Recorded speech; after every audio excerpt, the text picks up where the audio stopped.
लोगों को error analysis पढ़ाऊंगा। एरर एनालिसिस में परसेंटेज एरर, रिलेटिव एरर कैसे निकालना वो हम लोग पढ़ेंगे। एक सिंपल पेंडुलम का एग्जांपल ले लेते हैं। ये वाला सिंपल पेंडुलम है आपका। इस सिंपल पेंडुलम को आप एक्सट्रीम पोजीशन पे लेके गए, यानी लास्ट वाले पोजीशन पे लेके गए, और यहाँ से आपने उसको छोड़ दिया। तो जैसे आप यहाँ से उसे छोड़ोगे ये यहाँ तक जाएगा और जाके वापस अपनी जगह पर आएगा। तो पेंडुलम जो वापस अपनी जगह पे आने के लिए जितना टाइम लेता है उसे आप टाइम पीरियड कहते हो। तो आपने क्या किया, ये वाले पेंडुलम को यहाँ से लेके यहाँ तक लाया ऐसे। अब उसको यहाँ से आप छोड़ोगे, जैसे आपने उसको यहाँ से छोड़ा वैसे आप टाइम स्टार्ट कर देना और ये जैसे इस तरफ जाएगा और जाके वापस लौटेगा तब आप उसके टाइम को स्टॉप कर देना। यानी चेक करना कि इसको एक बार ऑक्सीलेट होने में कितना समय लगा। तो मैंने फर्स्ट टाइम पीरियड गिन लिया, मान लो 7 सेकंड। ये मैंने टाइम पीरियड कितना गिना, 7 सेकंड। अब एक बार आपने टाइम पीरियड गिन लिया, बट ये तो सही नहीं हो सकता कि आपने पहली बार में करेक्ट गिना होगा, ये कोई सही नहीं हो सकता। तो कभी भी आपको एक्सपेरिमेंट जो रहते हैं वो 2 बार, 3 बार, 4 बार, 5 बार, कोई भी एक्सपेरिमेंट में आपको 5 बार 10 बार रीडिंग लेनी पड़ती है। और 5 बार 10 बार रीडिंग लेने के बाद उसका एक एवरेज रीडिंग लेना पड़ता। तो आपने जैसा पहली बार किया था बस उसी टाइप से आप इसको पेंडुलम को वापस से छोड़ो और वापस से इसको ऑक्सीलेट होने दो। ये जाकर वापस अपने पोजीशन पे आएगा तब का टाइम आप गिन लेना। अब मान लो आपको टाइम मिल गया 6 सेकंड। ये ऐसे आप बार बार एक्सपेरिमेंट करना, आप बार बार पेंडुलम को यहाँ पे लेके जाना, छोड़ देना, ये ऑक्सीलेट होके वापस आएगा अपने पोजीशन पे, तब का टाइम उसका गिन लेना। तो हर बार आपने टाइम पीरियड गिना, कभी आपको 4 सेकंड मिला, कभी आपको 5 सेकंड मिला, कभी 6 मिला, कभी 7 मिला। तो ऐसे आपको अलग अलग टाइम पीरियड मिले। जैसे यहाँ पे मैं टेबल फॉर्म कर लेता हूँ 1 2 3 4 5। कभी मुझे टाइम पीरियड मिला होगा मान लो 3 सेकंड, कभी मिला होगा 4, कभी 5, कभी 6, कभी 7, ऐसा मान लेते। एक सिंपल कैलकुलेशन के लिए मैं ये फिगर दे रहा हूँ आपको कि एक बार गिना तो 5 सेकंड मिला, दूसरी बार गिना तो 4 सेकंड मिला, और एक बार गिना तो 6 सेकंड मिला। सो ये अलग अलग टाइम पीरियड आपको मिल रहे हैं आपने बार बार एक्सपेरिमेंट करने के बाद। हर एक्सपेरिमेंट में आपको टाइम पीरियड की अलग अलग वैल्यू या नियरर वैल्यू या सेम वैल्यू मिलती जाएगी।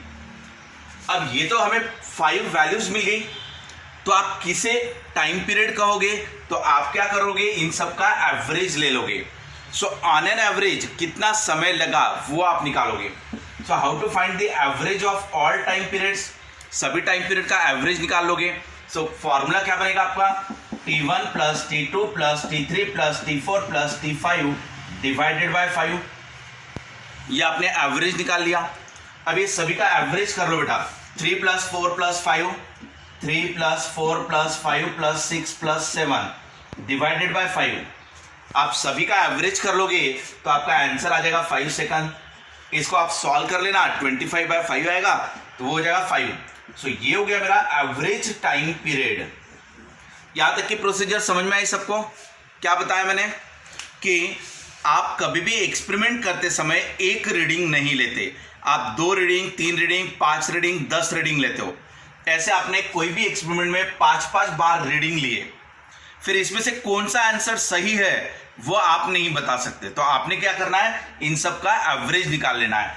एवरेज इस तरीके से निकालना, जितनी बार रिजल्ट लिए होंगे वो पूरे लिख देना, डिवाइडेड बाय n कर देना। जैसे 5 बार रीडिंग थे तो 5 से डिवाइड, अगर यहाँ 6 टाइम रहा तो 6, अगर यहाँ 10 टाइम्स रीडिंग रहा तो 10 से डिवाइड, इस तरीके से। तो इस तरीके से आपने क्या निकाल लिया, एवरेज। अब आपका जो एवरेज आंसर आया आप इसे फिक्स मान लेना, ठीक है। अब हम क्या निकालेंगे बेटा, एरर।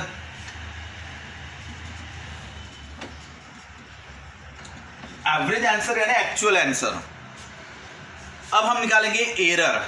सो पहली बार गिनने में कितना एरर हुआ, डेल्टा T1।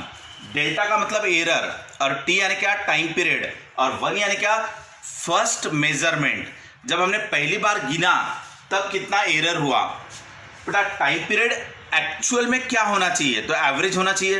तो 5 आपका टाइम पीरियड होना चाहिए, लेकिन पहली बार मैंने कितना गिना, 3 सेकंड। तो ये क्या हो गया बेटा, एरर कितना हुआ, 2 सेकंड का। एक्चुअल में टाइम पीरियड था 5, बट मेरे गिनने में आया 3, इसका मतलब मुझसे गलती हुई 2 सेकंड की, तो ये हो गया मेरा एरर। समझ में आया बेटा यहां तक? इसके बाद दूसरी बार मुझसे कितनी गलती हुई, यानी सेकंड टाइम जब मैंने रीडिंग लिया तब मेरा एरर कितना आया। टाइम पीरियड एक्चुअल क्या होना चाहिए था, 5 होना चाहिए था, लेकिन मैंने कितना गिना था, 4। तो इसका मतलब टाइम पीरियड गिनने में मेरे से 1 की गलती हुई। क्लियर? अब डेल्टा T3 यानी error in the measurement of time period when I am taking the third reading.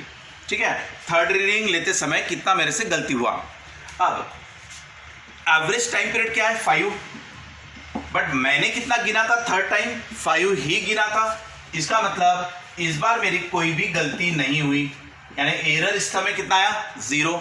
Now similarly find the fourth error. Actual time period होना चाहिए था 5, लेकिन मैंने गिना था 6, इसका मतलब 1 का एरर हुआ। तो मैंने यहां पर हर जगह मॉड लिखा हुआ है। मॉड का मतलब हुआ एरर पॉजिटिव या निगेटिव नहीं, एरर को आपको सिर्फ पॉजिटिव में ही लेना है। क्योंकि क्या होता, आप कोई भी गलती कर रहे हो, सो आपने एक गलती इस तरीके की, दूसरी गलती इस तरीके की और दोनों गलतियों को आपने कैंसिल कर दिया। ऐसा कभी नहीं होता। अगर आपसे ऐसी गलती हो वैसे गलती हो, आपकी गलतियां मिला के ऐड ही होती है, और इस वजह से यहाँ पे एरर हमेशा ऐड ही होंगे। इसके बाद फिफ्थ टाइम एरर कितना आएगा बेटा, सिमिलरली तो ये हो जाएगा 5 - 7 दैट इज 2। ये ऐसे, ये सब मैंने क्या निकाला, तो ये सब मैंने एरर निकाल लिए कि हर बार जब मैं रीडिंग ले रहा था, हर बार जब मैं एक्सपेरिमेंटली टाइम पीरियड जब मैं गिन रहा था, तो हर बार मेरे से इतना इतना एरर हुआ। अब हम लोग क्या करेंगे, इसमें से कौन से एरर को सही मानोगे आप, इनमें से आप कौन से एरर को सही मानोगे? क्लियर है आपको? आप क्या करोगे, इसका एवरेज ले लोगे। यानी जिस तरीके से वैल्यू का एवरेज लिया था, जिस तरीके से टाइम पीरियड का एवरेज लिया था, उसी तरीके से एरर का भी एवरेज ले लो। सो डेल्टा T एवरेज, यानी ये हो गया बेटा आपका एरर का एवरेज, यानी delta T1 plus delta T2 plus delta T3 plus delta T4 plus delta T5 divided by 5। क्या किया आपने, हर एक एरर का भी एवरेज ले लिया। यानी 2 + 1 + 0 + 1 + 2, 2 + 1 + 0 + 1 + 2 डिवाइडेड बाय 5। ये कितना हो गया बेटा आपका, 6 डिवाइडेड बाय 5 दैट इज 1.2। सो ये हो गया आपका एरर। अभी आप मुझे बता दो आपने क्या किया। हम जब भी कोई एक्सपेरिमेंट करते तो उस एक्सपेरिमेंट का हम लोग एक ही बार रीडिंग नहीं लेते, हम उसको कम से कम 5 बार 10 बार रीडिंग लेते।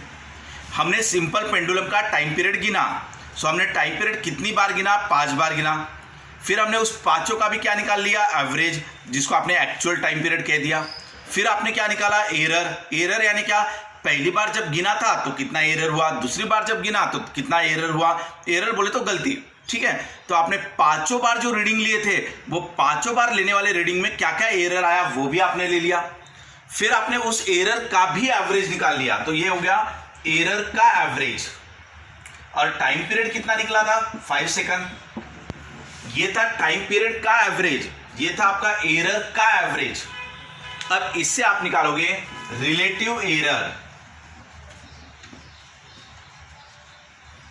अब आप बताओ मुझे कि रिलेटिव एरर यानी क्या। So it should be the ratio. अगर मुझे रिलेटिव एरर निकालना है, सो कितना एरर हुआ कितनी वैल्यू गिनते समय, रिलेटिव एरर यानी कंपैरिजन करना है, रेशियो लेना है हमको। सो हमारा एरर हुआ 6/5 का, हमारा एरर कितना हुआ, 6/5 का हुआ एवरेज एरर। और हमारी वैल्यू क्या थी, 5 सेकंड, यानी 5 सेकंड का टाइम पीरियड गिनने में हमसे 6/5 की गलती हुई या एरर हुआ, तो ये हुआ हमारा relative error. How to find the relative error, error divided by value.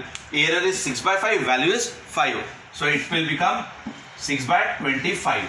तो आपका 6/25 बना।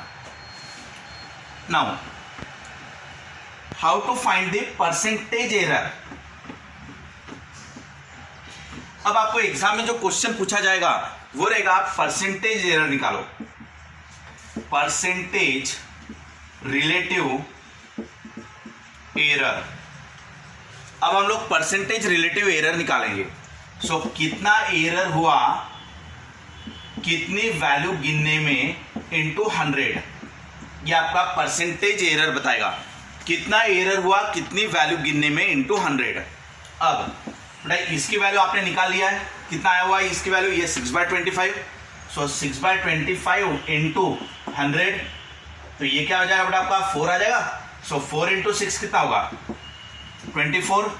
सो हमारा 25% एरर हुआ। सो हमारा एरर बहुत ज़्यादा है इसमें, हमने जो वैल्यूज कंसिडर किए थे उसके हिसाब से हमारा जो एरर आया वो काफ़ी ज़्यादा आया, यानी एक्सपेरिमेंट में हमारे 24% तक एरर है। क्लियर हुआ बेटा?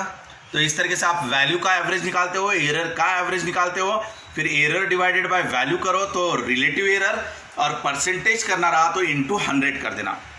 इस तरीके से आपको 11th की एग्जाम या तो एंट्रांस एग्जाम में इस टाइप के क्वेश्चन आपको पूछे जा सकते हैं।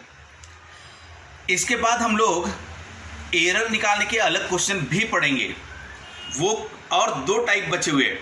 एक डेरिवेटिव का इस्तेमाल करके एरर निकालने के क्वेश्चन अगली क्लास में हम लोग पढ़ेंगे।